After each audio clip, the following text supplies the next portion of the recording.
there, I'm Kelly Hinkle. I'm going to be talking about opportunities that I've had to sustain change as a change manager.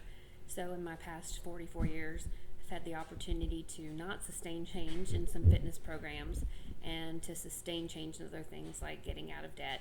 So, I'd like to talk about some opportunities that I've had in my career.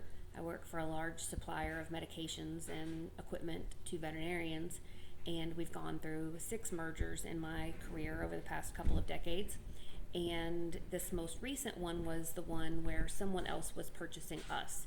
So in the prior mergers, we had been the ones that were in charge. So business looked very much the same before the merger and after the merger for me. But this time, someone purchased my company.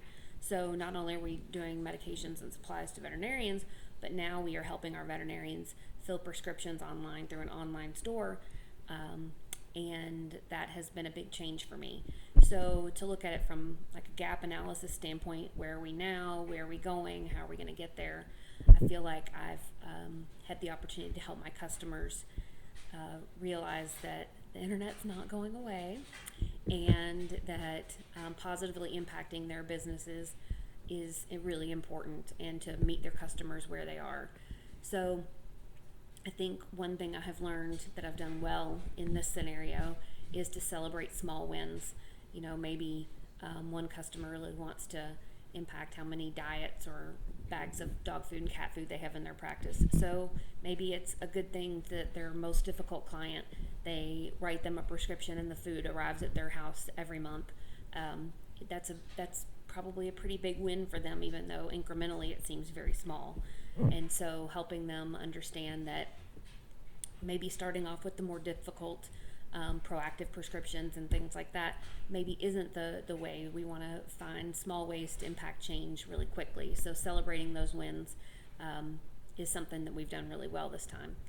Something else I've done really well is fine-tuning and realizing that each of my customers is not the same, and that they all are going to be going through this transition in different ways with different goals and outcomes, and that success looks different to each of them. And they're going to find hurdles. You know, I've got a customer who the internet doesn't work regularly in their rural practice, and so bringing them our online platform in the traditional sense, we had to find a way to circumvent those challenges. So I think fine-tuning and looking at each scenario. So essentially I'm change manager for 40 to 70 customers in this particular scenario. So that's been impactful. Ways I have not done well with change. I think probably in this particular circumstance, I've struggled a little bit with attitude.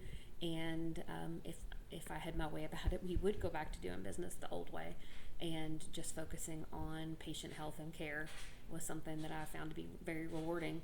But so sometimes I have to walk the talk. Yeah, I may have to, instead of being a director in the circumstance, I have to be the image of change manager, being a caretaker or a nurturer and coach. So I can't necessarily just tell people what to do. I have to show them how to do it. So I've enjoyed this class very much. I think it was more impactful to me as a 44-year-old than it would have been if I'd taken it in my early 20s. So I'm glad that this is something I waited to do till I was a little bit older. So thanks. Have a great day.